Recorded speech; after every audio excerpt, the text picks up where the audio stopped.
नमस्कार दोस्तों, आपका स्वागत है हमारे चैनल पर। आज हम बात करेंगे एक ऐसे ऐतिहासिक ऑपरेशन की जिसने भारत की सुरक्षा नीति और आतंकवाद के प्रति उसके रुख को पूरी दुनिया के सामने स्पष्ट कर दिया है। हम बात कर रहे हैं ऑपरेशन सिंदूर की।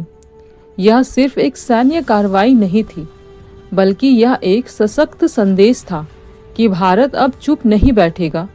तो चलिए विस्तार से जानते हैं कि क्या है ऑपरेशन सिंदूर, इसकी ज़रूरत क्यों पड़ी, कैसे अंजाम दिया गया और इसके क्या परिणाम रहे।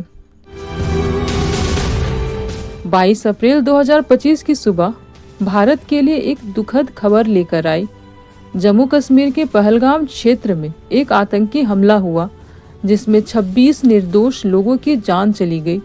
यह हमला बेहद सुनियोजित था और इसका उद्देश्य था डर फैलाना, अशांति पैदा करना और भारत की आत्मा को चोट पहुंचाना। इस हमले की जिम्मेदारी दो खूंखार आतंकी संगठनों पर आई, जैश-ए-मोहम्मद और लश्कर-ए-तैयबा, जो पाकिस्तान में सक्रिय है और आईएसआई से समर्थन प्राप्त करते हैं।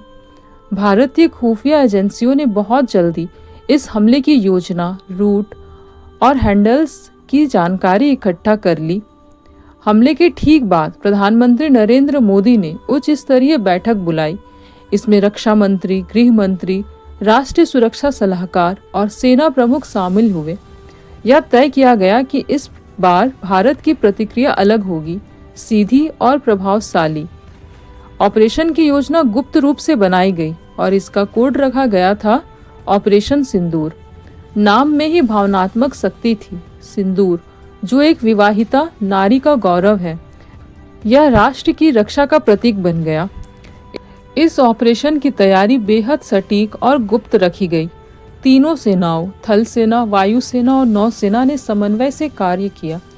40 घंटे तक खुफिया ड्रोन्स, सैटेलाइट्स और जासूस नेटवर्क के माध्यम से लक्ष्य स्थलों की जानकारी एकत्र की गई। सटीक निर्देशों के साथ रणनीति बनाई गई कि आतंकी ठिकानों को नष्ट किया जाए, लेकिन नागरिकों या पाकिस्तानी सेना को नुकसान न पहुंचे। यह एक कठिन कार्य था, परंतु हमारे जांबाजों ने इसे मुमकिन कर दिखाया। 6 मई की रात भारतीय वायुसेना के मिराज 2000, सुखोई 30 और ड्रोन विमानों ने उड़ान भरी। पोक और पाकिस्तान के भीतर 9 प्रमुख आतंकी ठिकानों पर निशाना साधा गया। इसमें मुजफ्फराबाद, वहाबलपुर, सियालकोट और मुरीदके जैसे इलाके शामिल थे। सभी ठिकानों को एक एक करके बमबारी और मिसाइल हमलों से पूरी तरह तबाह कर दिया गया। ऑपरेशन केवल 25 मिनट में पूरा किया गया और हमारे सभी सैनिक सुरक्षित वापस लौटे। यह भारतीय सेनाओं की योजना, समर्पण और तकनीकी दक्षता का प्रमाण था। प्रधानमंत्री मोदी ने ऑपरेशन को त्रुटिहीन बताया और जनता को विश्वास दिलाया कि भारत अब सिर्फ सहने वाला नहीं, बल्कि निर्णायक देश है। अंतर्राष्ट्रीय समुदाय में इस कार्रवाई पर मिश्रित प्रतिक्रियाएं आई। अमेरिका, फ्रांस, जापान जैसे देशों ने भारत के आत्मरक्षा के अधिकार का समर्थन किया, जबकि चीन और तुर्की जैसे देशों ने संयम बरतने की सलाह दी।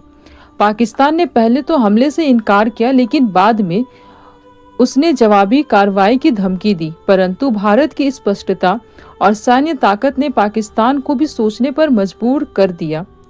भारत भर में लोगों ने मोमबत्तियां जलाकर सेनाओं को सलाम किया। सोशल मीडिया पर #ऑपरेशन सिंदूर ट्रेंड करने लगा। युवाओं ने सेना के सम्मान में रैलियां निकाली और यह स्पष्ट कर दिया, देश पहले। यह ऑपरेशन सिर्फ एक सैन्य कार्रवाई नहीं थी, यह एक भावना थी कि भारत अब किसी भी प्रकार के आतंक का जवाब देगा, और वह पूरी गरिमा, योजना और दमखम के साथ। ऑपरेशन सिंदूर हमें यह सिखाता है कि देश की सुरक्षा के लिए सिर्फ बंदूक नहीं, बल्कि दिल, साहस और विवेक की भी जरूरत होती है। भारत आज पहले से कहीं अधिक सशक्त है, संगठित है और जागरूक है। यदि आप इस बात से प्रेरित हैं कि भारत किस प्रकार आगे बढ़ रहा है, तो इस वीडियो को लाइक करें, शेयर करें और हमारे चैनल को सब्सक्राइब करना ना भूलें। जय हिंद, वंदे मातरम।